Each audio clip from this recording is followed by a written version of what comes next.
Creo que sí hay que ser explícito sobre qué estamos queriendo decir por patología. La otra es que creo que sí hay que hacer una diferenciación entre que, independientemente de que también hay un modelo y también, o sea, que hay una taxonomía, digamos, una categorización, una clasificación de enfermedades, sí hay una sombra particular en que la psicoterapia utiliza el modelo médico. ¿Por qué? Porque yo no digo, yo soy canceroso. Yo no digo, yo soy cáncer. Pero yo sí digo, yo soy narcisista. Yo sí digo, yo soy psicótico. ¿Sí me explico? Hay una cualidad en la práctica, o sea, de la psicología, donde yo no puedo localizar el desorden. Yo puedo decir, el hígado está enfermo. El páncreas está enfermo, lo que sea.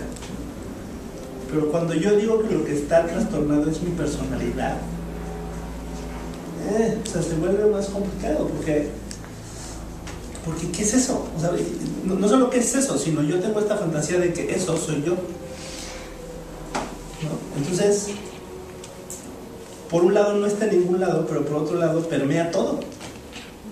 Entonces ahí se vuelve como más delicado decir, hagamos un diagnóstico, porque, insisto, no es lo mismo como decir, me pegué en la rodilla, a decir, eres histérico. No, eres border. O sea, hay como incluso con trastornos psiquiátricos, incluso si digo, tengo trastorno bipolar, ¿no? Eso se vuelve rapidísimo soy bipolar. Eso me recuerda la verdad con lo que comenzó Juan, que creo que la mirada arquetípica es la actitud que tengo hacia el diagnóstico, que de alguna forma creo que va con lo que dice, ¿no? O sea, necesito diagnosticar en el sentido de necesito relacionarme con la cosa dándole un nombre, pero hasta qué punto ese nombre se convierte en la cosa, ¿no? Sirve como para relacionarme con ello y la actitud que tengo hacia la cosa. Una imagen, o sea, el diagnóstico es una imagen. Pero en psicología existe este gran peligro de identificarnos con esa imagen. Sí, porque ¿dónde está? O sea, ¿no? Y además, o sea, es como tiene que ver con lo que siento, con lo que hago. Es como algo que es muy fácil que yo diga, pues sí, eso soy yo. Y quién sabe, ¿no? Esto es lo que se me despertó así de claro.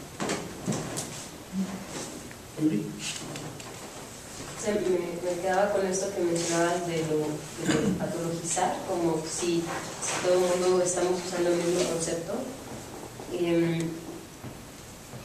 Y lo creo muy importante porque como que en algunos de los comentarios que decían, me parecía que estaba un poco ahí la idea sugerida de que si las enfermedades o el síntoma ligado a la manifestación del alma justificaba que uno actúe esos síntomas, ¿no? O que uno se deje como arrastrar por las manifestaciones de esa enfermedad.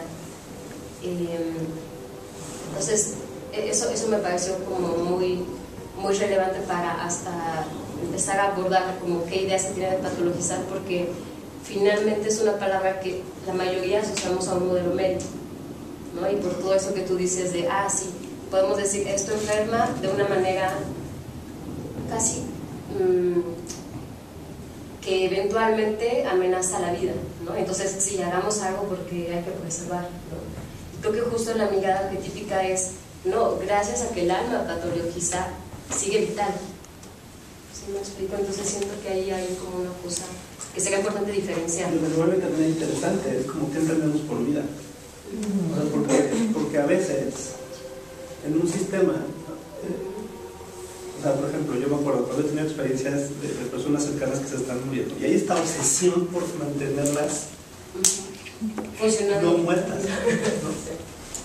Pero lo que de pronto no se entiende es que en el contexto grande de la vida, lo que se necesita para que la vida siga es que esa persona no muera. Claro. O que esa persona siga enferma. Es como esta entre privatización de la vida o visión como muy angosta, es una cosa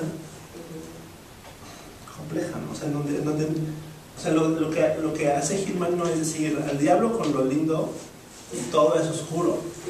Es como, no, vamos a meterle contraste a esto, porque si no, demasiada luz, o sea, hay que meterle un claro oscuro. Yo le daría una importancia parecida a ser preciso con lo que queremos decir por mitología, a lo que Luis sugirió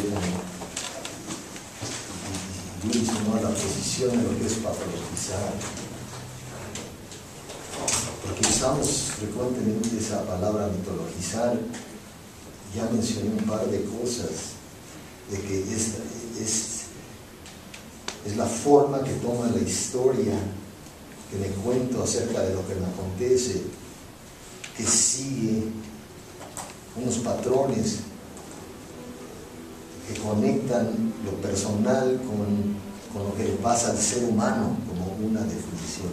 ¿Qué tal que nos establecemos un rato? ¿Qué tal que los cuatro o sea, tratamos de definir en un minuto patología y en un minuto mitología? ¿Va? No. Partimos de ahí. Ahora, ya estás encargado tú. Bueno, ya está con mitología. Ya sé, pero hasta te di minutos extras. Vas. Sigo con mitología. Sí.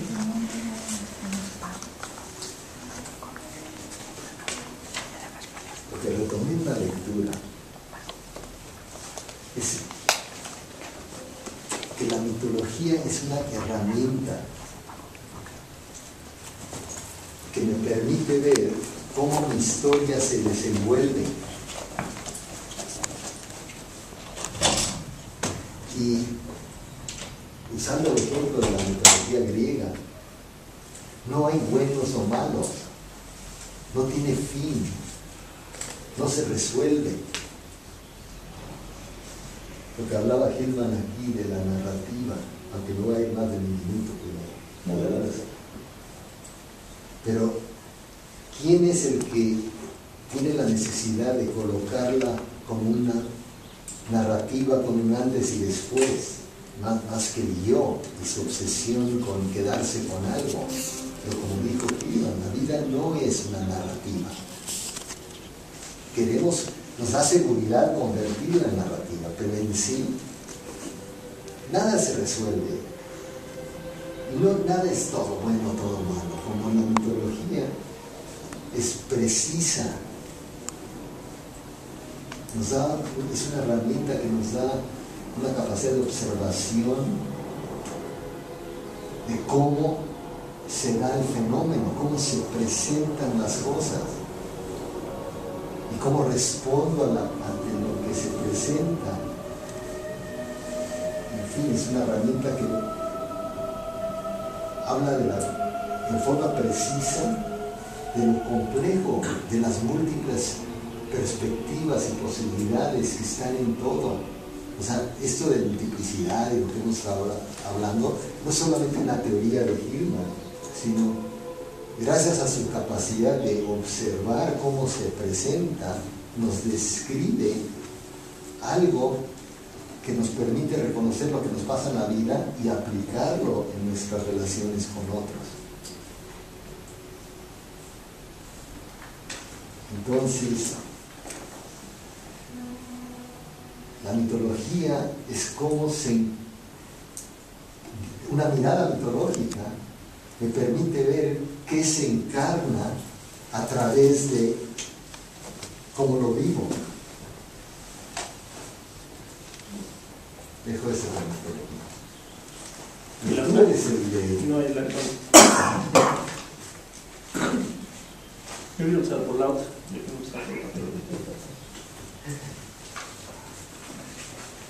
O sea, sí, bueno, un poco por las dos. O sea, es decir, si agarramos, usualmente, y esto es una cosa que le aprendí a Hillman, usualmente la manera más fácil de encontrar como el espíritu de algo es ir como al origen de la palabra. Al origen de la palabra. Entonces, a mí a lo que me remite inmediatamente patología es a la literatura, o sea, a la poética de Aristóteles, particularmente, y al género trágico. O sea, cuando Hillman hace un énfasis en el pathos, a lo que remite inmediatamente es a un género trágico, es decir, a una manera trágica de construir experiencias. Ojo, porque por trágico estoy hablando de un género literario, estoy hablando de Rosa Salvaje. No, sí, porque es que son palabras que se han prostituido un poco. Okay. Entonces, a lo que se refiere el pathos en una obra trágica, que por cierto la tragedia es por definición teatral, entonces la otra cosa a la que se nos remite es a que el sufrimiento o el pathos no es una cosa narrada o contada, es una cosa experimentada y escenificada, es una cosa que no es nada más un texto, es una persona experimentando, interpretando. Entonces, lo que es el pathos en la tragedia, y esto los que han ido a esa clase conmigo lo saben, es toda la lógica de una obra de teatro es que la obra de teatro se mueve, y la obra se mueve de tal manera en donde por un lado lo que sucede en la obra afecta al personaje y lo que el personaje hace afecta a la obra, y eso es lo que mueve toda la obra. O sea, esa interrelación entre lo que pasa y cómo lo recibe, o sea, lo que hace el personaje, eso es lo que mueve la obra. El pathos es el padecer del personaje de las cosas que le acontecen. O sea, el pathos es simplemente que el personaje se deja afectar por lo que sucede. Pathos es dejarse afectar, es así de fácil. ¿Y sufrir es dejarse afectar? Sí, sufrir es dejarse afectar. O sea, dejarse, o sea, en el sentido de ser movido por. O sea, el pathos es cuando lo que sucede me mueve. O sea, y creo que lo que ataca Hillman no es lo luminoso, o sea, no es la alegría, o sea, poco lo que está diciendo Hillman es que lo que usualmente se concibe como alegría no es alegría. Es una cosa, es como una cosa muy por encimita, es como content en inglés, como contentamiento, a gusto. Sí, como estar a gusto. O sea, nada me está afectando. O sea, si estás alegre, estás privado, ¿sí me explico? O sea, y estás todo el tiempo en el riesgo de a ver a qué hora se acaba la fiesta, ¿no? O sea, es como esta cosa de el mundo te está afectando. Eso es lo que yo entiendo por patología. O sea, como el mundo, o sea, cuando te enamoras estás mega afectado, ¿no? Pero y ojo, porque entonces eso es lo que va a hacer que yo responda, lo que va a mover como mi historia. Y ahí entra lo del mito. O sea, el mito, o sea, yo ahorita lo presentaría como el mito es una articulación de la experiencia. O sea, articulación en el sentido, por un lado, de que enuncias la experiencia, o sea, que tú le das historia a la experiencia o le das voz a la experiencia. Eso es el mito. O sea, el mito es como lo que le da voz y articulación a la experiencia. Entonces, si yo digo que soy histérico, lo que estoy diciendo, o sea, no estoy hablando de un contenido, estoy hablando de una manera, o sea, articular también lo pueden entender como la manera en la que el literal articula la experiencia, en donde yo agarro esto, le pongo esta bisagra y lo junto con esto, y yo construyo una manera de que esa experiencia no solo esté unida, sino que se mueva. ¿Es lo que quiero decir? O sea, entonces, la psicopatología es como, o sea, la mitología es esa articulación. Entonces, la relación, según yo, entre psicopatología y mitología, o sea, es como esas como especie como de construcciones y articulaciones de historias o mitos o narraciones, o como le queramos llamar, de cómo nosotros nos dejamos afectar por el mundo. O sea, yo me dejo afectar por el mundo de una manera histérica, o de una manera obsesiva, o sea, no, pero no es que yo sea obsesivo, es que mi manera de experimentar el mundo es obsesiva, ¿no? Entonces no es como una cosa que yo traigo un chip, ¿no? Es que yo así lo organizo, ¿no? Entonces, ya. Yo creo que es importante eso de que no es